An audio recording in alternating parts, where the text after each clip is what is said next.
안녕하세요. 연세대학교 일반대학원 작업치료학과에서 통합과정을 졸업한 김동환입니다. 저는 지난 2025년 8월에 졸업했고 김종배 교수님의 지도를 받아 학교연구를 마쳤습니다. 제33회 대한작업치료학회 학술대회에서 우수 학위 논문 수상자로 선정되어 너무 기쁘게 생각하고 좋은 평가를 해주신 학회 심사위원 및 교수님들께 감사드립니다. 저는 지금부터 사회적 가치를 반영한 옵션형 전동휠체어의 경제성 평가 연구, 비용 편익 분석을 중심으로 라는 주제로 발표하겠습니다. 먼저 서론으로 사회 제도적 연구의 필요성입니다. 보조기기 교육과 훈련은 작업치료사의 직무에 포함되며 그 목적은 클라이언트의 기능과 일상생활 활동의 질을 보상적으로 개선하는 것입니다. 세계보건기구에 따르면 전동휠체어는 장애인의 지역사회 생활을 위해 필수적으로 제공되어야 하는 이동보조기기이며 전동휠체어 사용자에 따라 더 오랜 일상생활 유지와 휴식, 착석 시 압력 경감을 위해 추가 전동 옵션이 요구됩니다.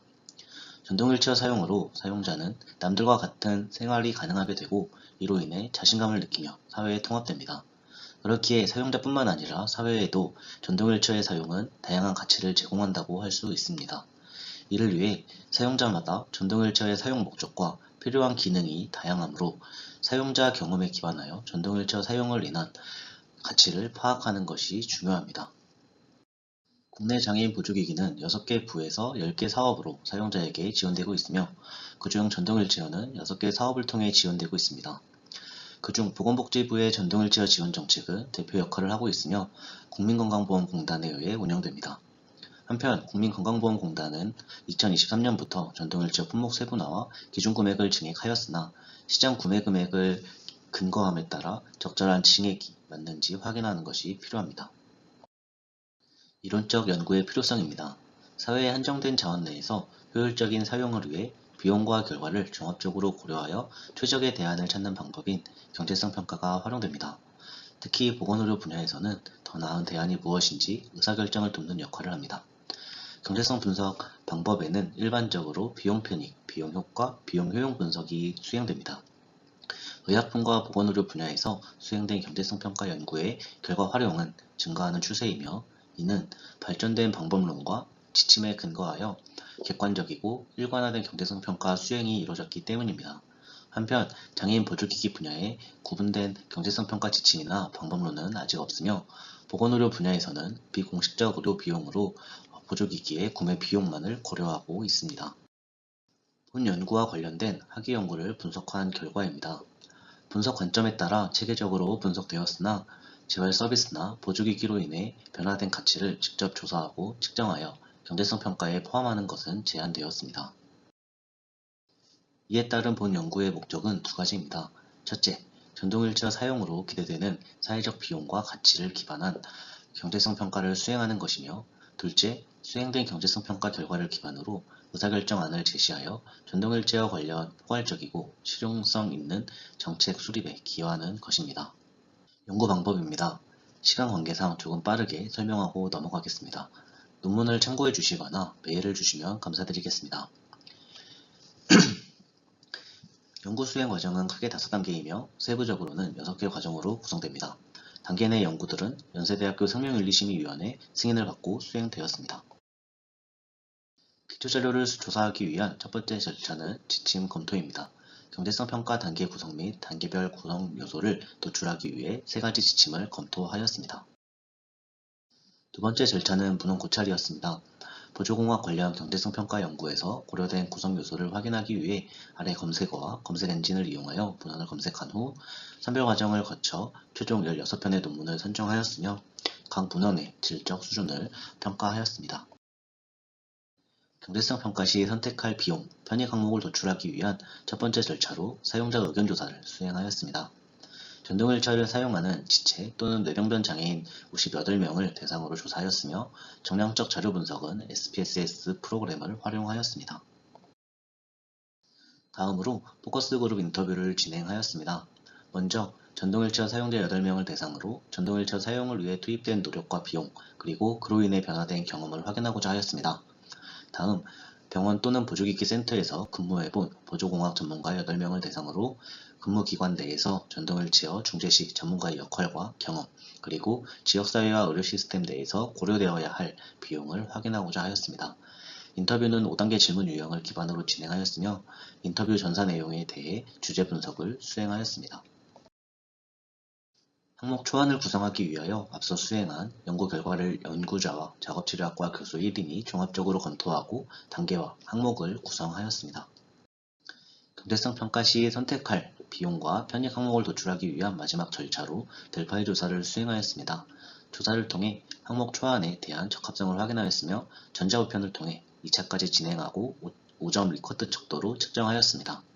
분석은 엑셀 프로그램을 활용하여 6개 지표를 통해 제시하였습니다. 본 연구에서 고려할 자료원을 구성하기 위해 전반적인 경제성 평가 세부 항목 구성 요소를 도출하고 정의하였습니다. 본 연구에서 고려할 비용과 편익 항목을 선택하고 추정하였습니다. 한국보건의료연구원의 지침과 기획재정부 자료에 근거하여 구체적인 비용과 편익의 범위를 선택하였습니다. 비용 편익 분석 시 기본 분석과 추가 분석으로 구분하였으며 이는 편익의 범위를 고려하고 비용의 불확실성을 고려하여 결정되었습니다. 마지막으로 본 연구에서 옵션형 전동휠체어가 필요하지만 기본형 전동휠체어를 사용한다면 인적 지원이 필요하다라는 가정을 세우고 비용을 추정하였습니다. 3단계인 비용과 편익 산출은 화폐화 과정을 통해 수행되었습니다. 비용 화폐화 시 비용 항목별 단가와 빈도를 고려하였으며 공공데이터, 지원제도, 수가 등을 근거하였습니다. 편익 화폐화는 각 편익에 대한 지불의사 금액을 확인함으로써 수행되었습니다. 이를 위해 지역사회에 거주하는 156명의 전동휠체어 사용자와 94명의 비사용자, 총 250명을 대상으로 지불의사 금액 조사를 수행하였습니다. 조사 이후 로지스틱 회계 분석을 통해 중위 WTP 값을 추정하였고 0의 지불의사 금액을 반영하여 평균 WTP 값을 직접 계산하였습니다. 4단계는 경제성 평가 결과를 제시하는 것으로 기본 및 추가 분석과 사용 대상에 따라 구분하여 제시하였습니다. 비용 편익 분석의 결과는 순편익과 비용 편익 B 값으로 제시하였으며 비용 편익 B 수준은 1.0으로 하였습니다. 본 연구에서는 결정론적 민감도 분석 방법을 통해 불확실성을 평가하였으며 구체적으로 분석 관점, 재활 중재 횟수, 도움 시간, 할인율 변화에 따른 비교를 하였습니다. 마지막 5단계는 의사결정안을 제시하는 것으로 4가지 의사결정안을 고찰해서 포함하였습니다. 연구 결과입니다. 지침 검토를 통해 본 연구 수행을 위한 5단계를 결정하였고 이 중 1단계, 2단계 항목 및 세부 항목은 델파이 조사를 통해 결정되었습니다. 최종 선정된 16편의 논문을 통해 분석 기법, 분석 관점, 분석 기간을 고찰하였으며 고려된 비용과 결과를 검토하였습니다. 다음은 전동휠체어 사용자 의견조사 결과입니다.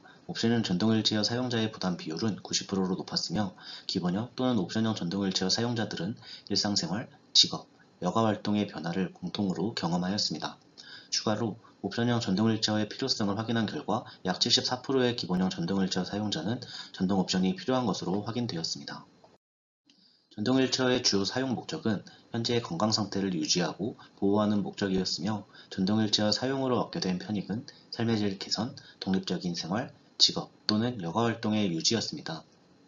대다수 전동휠체어 사용자들은 이러한 편익을 측정하고 지원제도 개선 시 반영되길 희망하였습니다. 다음은 전동휠체어 사용자 대상 포커스 그룹 인터뷰 결과입니다. 두 그룹의 사용자 의견을 코딩한 후 4개의 핵심 주제와 11개의 하위 주제를 도출하였습니다. 다음은 보조공학 전문가 대상 포커스 그룹 인터뷰 결과입니다. 병원과 보조기기 센터의 전문가 의견을 각각 코딩한 후 3개의 핵심 주제와 11개의 하위 주제를 도출하였습니다. 도출된 항목 초안은 보시는 표와 같습니다. 1차 델파이 조사에서는 CVR 최소 기준인 0.5일 미만인 5개 항목이 하위 항목이 삭제되었으며 비용 효용, 처방 비용은 각각 비용 효과와 진료 비용에 통합되고 삭제되었습니다. 전문가 패널의 의견을 토대로 2개 항목이 추가되었으며 단계와 항목, 하위 항목 간 관련성을 고려하여 8개의 하위 항목이 수정되었습니다. 델파이 조사 이후 최종 3개 단계, 14개 항목, 37개의 하위 항목이 도출되었으며 항목과 하위 항목 간 관계와 표현의 어색함을 고려하여 용어가 수정되었습니다. 보시는 표는 전동휠체어 수행을 위한 전반적인 세부 항목 선택과 추정한 결과입니다. 세부 항목에 대한 내용은 다음과 같으며 앞서 수행한 연구 결과에 근거하였습니다. 비용 항목 추정 결과입니다. 파랗게 표시된 영역은 기본 분석 시 고려한 비용이며 초록색으로 표시된 영역은 추가 분석 시 고려된 비용에 해당합니다. 다음은 편익 항목 추정 결과입니다. 파랗게 표시된 영역은 마찬가지로 기본 분석 시 고려된 편익이며 초록색으로 표시된 영역은 추가 분석 시 고려된 편익에 해당합니다. 다음은 3단계인 비용 화폐화 결과입니다. 기본 분석 시 전동휠체어 대안 간 비용 차이는 약 554만원, 317만원으로 확인되었습니다. 추가 분석 시 전동휠체어 대안 간 비용 차이는 약 813만원, 576만원으로 확인되었습니다. 다음은 편익 화폐화 결과입니다. 전체 응답자의 개방형 지불의사 금액은 최소 12만원부터 최대 2천만원까지였으며 평균 약 302만원으로 확인되었습니다.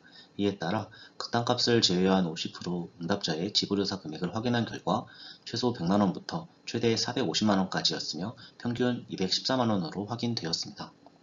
보시는 표는 이중 양분 선택형으로 지불의사 금액을 조사한 결과입니다. 변수마다 기입된 값은 회귀계수와 표준 오차이며 로지스틱 회귀 분석을 통해 중위 지불의사 금액을 추정하였습니다. 추정된 금액은 2% 할인하고 명의 지불의사를 고려하여 평균 지불의사 금액을 산출하였습니다. 동일한 절차에 따라 나머지 3가지 편익에 대한 평균 지불의사 금액을 산출하였습니다. 보시는 표는 정리된 편익 화폐화 결과입니다. 본 연구의 가정에 따라 편익의 차이는 없었으며 기본 분석 시 전동휠체어 대안별 편익은 684만원, 추가 분석 시 전동휠체어 대안별 편익은 1137만원으로 산출되었습니다. 4단계인 경제성 평가 결과 제시입니다. 기본 분석 결과 고령, 비고령 사용자에게 기본형 전동휠체어를 지원함에 따른 사회의 순편익은 음해값이 산출되었습니다. 옵션형 전동휠체어를 지원함에 따른 사회의 순편익은 약 275만원으로 양해값이 산출되었으며 본 연구에서 설정한 비용편익 B 수준 1.0보다 높은 1.671이 산출되었습니다.